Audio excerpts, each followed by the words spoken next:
다 같이 주기도로 기도하심으로 아침 예배를 시작합니다. 하늘에 계신 우리 아버지, 아버지의 이름을 거룩하게 하시며 아버지의 나라가 오게 하시며 아버지의 뜻이 하늘에서와 같이 땅에서도 이루어지게 하소서. 오늘 우리에게 일용할 양식을 주시고 우리가 우리에게 잘못한 사람을 용서해 준 것 같이 우리 죄를 용서하여 주시고 우리를 시험에 빠지지 않게 하시고 악에서 구하소서.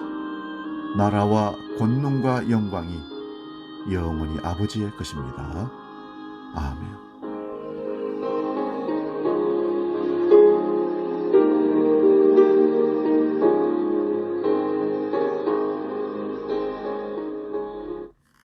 찬송가 300장 내 맘이 낙심되며 함께 찬송하고 말씀 상고합니다.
오늘 우리에게 주시는 말씀은 잠언 12장 15절에서 18절 말씀 봅니다. 구약성경 잠언 12장 15절에서 18절까지 말씀, 구약성경 923면에 있습니다. 봉독할 때에 살아계신 하나님의 음성을 들을 수 있기 바랍니다. 봉독합니다. 미련한 자는 자기 행위를 바른 줄로 여기나 지혜로운 자는 권고를 듣느니라. 미련한 자는 당장 분노를 나타내거니와 슬기로운 자는 수욕을 잡느니라. 진리를 말하는 자는 의를 나타내어도 거짓 증인은 속이는 말을 하느니라. 칼로 찌름같이 함부로 말하는 자가 있거니와 지혜로운 자의 혀는 양약과 같으니라. 아멘. 기도하고 말씀 상고합니다. 살아계신 아버지, 우리가 늘 말하기를 또 우리 감정을 잘 조절하기를 늘 원하지만 상황과 여러 가지 변화로 때로는 그것을 추스르지 못해서 폭발하고 분노하고 그래서 사람들에게 눈총을 사게 되고 심각한 장애를 일으키는 경우들이 많습니다. 오늘 말씀을 통해서 다시 한번 깊은 하나님의 뜻과 하나님의 역사, 능력을 체험하는 시간 되게 하시고 우리에게 주시는 이 말씀이 삶의 지표가 되는 말씀 되도록 역사하여 주시옵소서. 오늘도 주님을 바라보며 믿음으로 나가는 모든 믿음의 백성들이 말씀으로 힘을 얻고 삶의 지향점을 바로잡아 자기를 잘 다스리는 믿음의 사람들 되게 하여 주시옵소서. 예수님의 이름으로 기도하옵나이다. 아멘.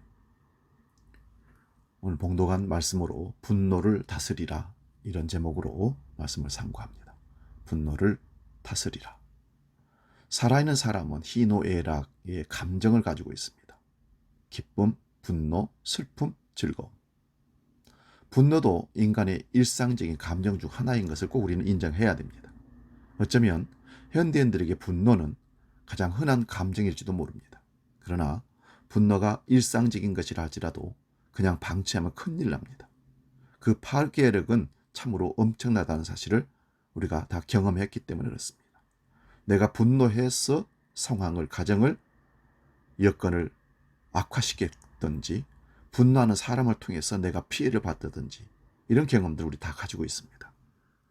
그러나 우리가 잊지 말아야 할 것은 분노함으로 사실은 정작 자신이 가장 큰 피해자이라는 것을 잊어서는 안 되겠습니다. 분노야말로 자기를 가장 파괴하는 공격입니다. 먼저 무엇보다도 건강에 치명적입니다. 요즘 우리 사이에 분노 조절 장애라는 그런 말들이 많이 등장하고 분노를 조절하지 못해서 상해를 입히고 상처를 주는 일들이 얼마나 많은지 모릅니다. 이거는 어린아이부터 어른이니까 전 연령에서 다 나타납니다. 미국의 교육신학자 드와이트 펜트코스트라는 사람이 쓴 책 사람의 문제에 대한 하나님의 응답이라는 책에서 어떤 의사가 말하기를 분노와 암이 밀접하게 연결되어 있다고 진단합니다.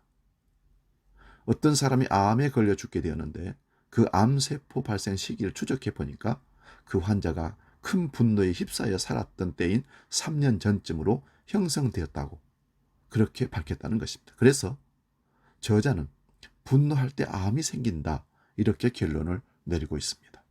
저도 이 부분에 대해서는 공감이 갑니다. 미국 뉴욕타임즈에 보통 사람에 비해 화를 잘 내는 사람들의 사망률이 20%가량 높다는 그 의과대학팀의 결과도 화를 내는 사람은 자신의 육체에 큰 타격을 주는데 유명한 권투 선수의 강펀치를 맞는 것 같은 심각한 타격을 받는다고 보도하고 있습니다. 여러분, 사자와 악어를 조사해 봤더니 사자는 약 25년 정도 사는데 사자가 죽어 뼈가 하얗게 되어 없어질 때까지 사는 짐승이 악어였다고 합니다. 그 원인은 사자에게서 발견된 아드레날린 호르몬 주머니가 악어의 것보다 훨씬 컸다는 데 있었습니다. 화가 나고 긴장되면 사자의 아드레날린 주머니에서 호르몬이 온몸에 퍼져 엄청난 양의 화를 발산한답니다. 그에 비해 악어는 웬만큼 화가 나도 눈만 껌뻑일 뿐 특별한 변화가 없다고 합니다. 동물의 왕국 같은 TV 프로그램을 보아도 사자는 처음부터 긴장하고 흥분하지만 악어는 결정적인 순간에만 화를 발산한다는 거죠. 잠언 12장 16절 오늘 본문 말씀 봅니다. 미련한 자는 당장 분노를 나타내거니와 슬기로운 자는 수욕을 참느니라. 당장 분노를 나타내다는 원어의 의미는 그날에 알린다라는 뜻입니다. 이는 곧 절제할 줄 모르는 본능적인 감정에 끌려서 자기 감정을 충동적으로 표출해버리는 미련한 자의 우매한 특성을 나타낸다는 거죠. 이러한 즉각적인 감정의 표현은 그 동기가 어떻게 되었건 피해와 손해를 유발시키기 마련입니다. 잠언 16장 32절도 봅니다. 노하기를 더디하는 자는 용사보다 낫고 자기 마음을 다스리는 자는 성을 빼앗는 자보다 나으니라. 잠언 기자는 화를 가라앉히는 것은 성을 빼앗는 것보다 더 유익하다고 가르치고 있습니다. 쉬운 번역 성경에는 이렇게 번역해 놨습니다. 화내기에 늦은 사람은 전쟁에서의 영웅보다 낫다. 그 자신의 영예에 대한 주인이 자기 자신인 사람은 도시를 빼앗는 사람보다 낫다. 화내는 것을 더디게 하는 사람이 그러면 어떤 점에서 용사보다 나을까요? 한 사람의 마음은 끊임없이 싸움이 벌어지는 전쟁터와 같습니다. 그러나 도시를 빼앗는 싸움은 일회성 싸움입니다.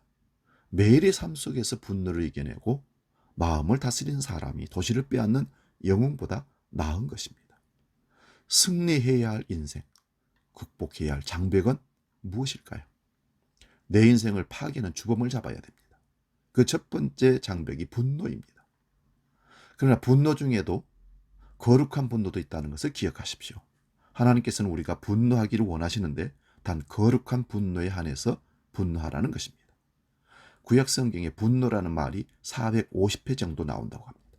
그 중에 375번이나 하나님께서 내시는 분노에 대한 것입니다. 인간의 역사를 보면 하나님께서 그만큼 화를 많이 내셨다는 사실입니다.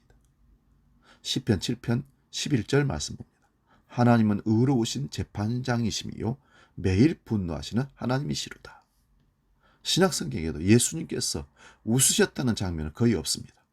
찾아볼 수가 없습니다. 그러나 분노하시는 장면은 가끔씩 등장합니다. 우리가 잘 알고 있는 성전 정화 사건 아시죠? 성전이 성전답게 사용되지 못하는 걸 보셨을 때, 성전이 하나님 뜻대로 기도하는 집으로 사용되지 못하는 걸 보셨을 때 채찍을 드시고 분을 내시며 상을 뒤엎고 짐승들을 몰아내며 전부 엎어버리셨습니다. 마태복음 23장에서는 종교적인 위선자들을 향해서 화 있을진저 하시며 분노를 터뜨리셨습니다. 심지어는 그들을 향해서 회칠한 무덤 같다고 나무라셨고 독사의 자식들이라고, 마귀 자식들이라고 분노하시기도 했습니다. 출애굽기 32장 19절 20절에 지도자 모세에게서 분노를 볼 수 있습니다. 모세가 하나님께로부터 십계명을 받고 내려오는 사이에 백성들은 기다리지 못하고 우상을 만들어서 절하고, 그것을 하나님이 미리 알려주셨기 때문에 모세는 그거 들고 있던 돌판을 깨뜨려 버렸습니다. 엄청난 충격적인 분노였죠. 소년 다윗도 골리앗이 하나님 모독하는 것을 듣고는 분노를 느껴서 골리앗과 일전을 불사했던 겁니다.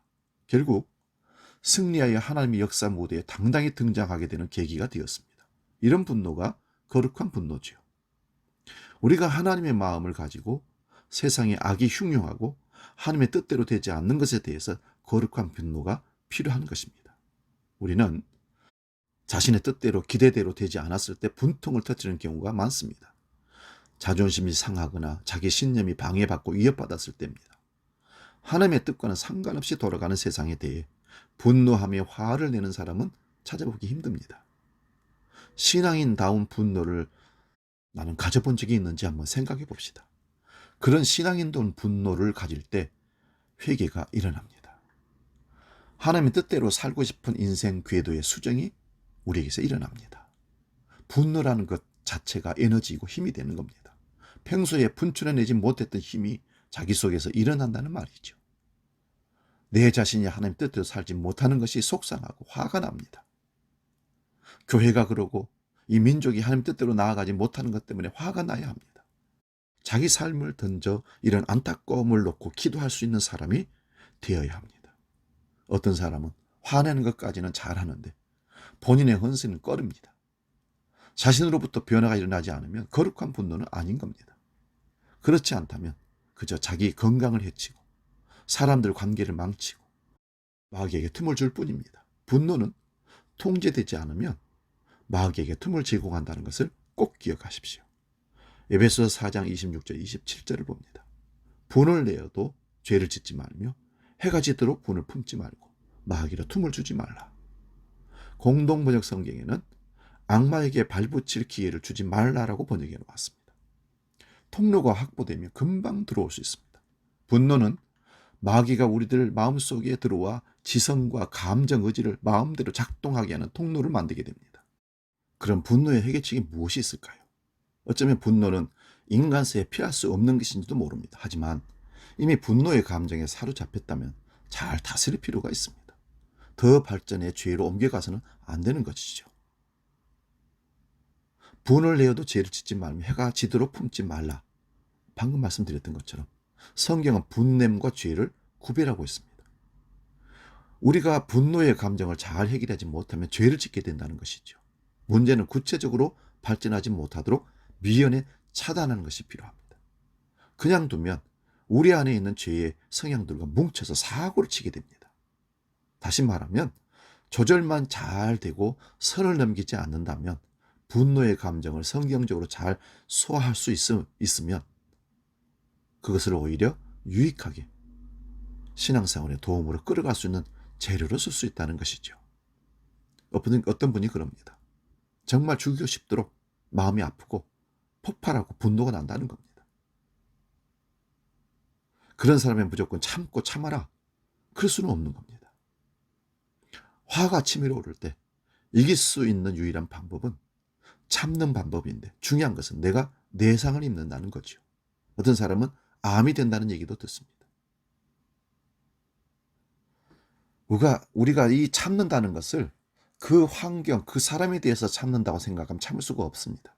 오히려 나를 병들게 하는 거죠. 그러나 십자가 짊어지신 주님을 바라보는 믿음으로 나아갈 때, 우리가 그 사람과 그 여건, 환경을 바라보고 참는 것이 아니라 주님을 바라볼 때, 십자가를 참고 십자가를 지셨던 주님을 바라볼 때, 내 분노는 작아지고 참을 수 있는 힘을 주님으로부터 받을 수 있는 겁니다.